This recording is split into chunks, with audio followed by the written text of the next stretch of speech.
ఒక content create చేయడం అంటే, ఒక అవాస్తవానికి అభూత కల్పన, అభూతానికి మనం ఒక రూపం ఇవ్వడం, వాస్తవ రూపం ఇవ్వడం. ఇప్పుడు అభూతం అంటే ఎప్పుడూ ఎక్కడ జరగని విధంగా మనం ఊహించుకుంటాం కదా!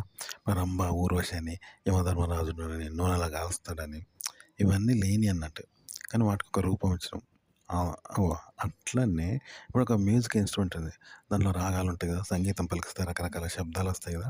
వాటికి పాట ద్వారా వాడు ట్యూన్ చేస్తాడంట. పాట పాడతాడంట. అవన్నీ ఆ శబ్దాలు కూడా అభూత కల్పన లాంటివి.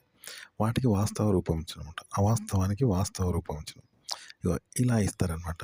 ఇప్పుడు దెయ్యం ఉన్నది. దెయ్యం అనగానే మనం బాగా గజగజ వణుకుతాం. చీకట్లో వా వా అని ఒరుతాం.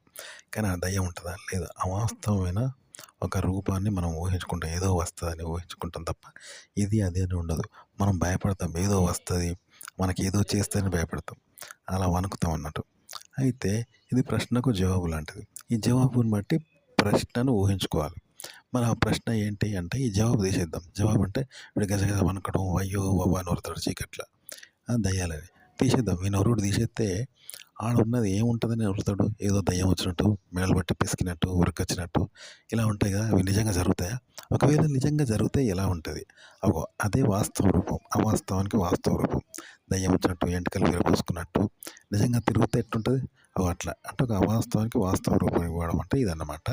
ఇదే కంటెంట్ తయారు చేయడంగా ఇదే అనమాట. ఇట్లనే తయారు చేస్తారు. ఇదేమో దెయ్యాలది.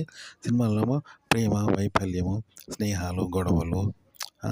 ఒక చిన్నోడు అమ్మాయి స్కర్ట్‌లిప్పి చూడడం, అమ్మాయి వానికి చూపెట్టడం ఇవన్నీ అలాంటియి. అవాస్తవానికి వాస్తవ రూపం ఇవ్వడం అనమాట ఇట్లా. కంటెంట్‌లా క్రియేట్ చేయాలి.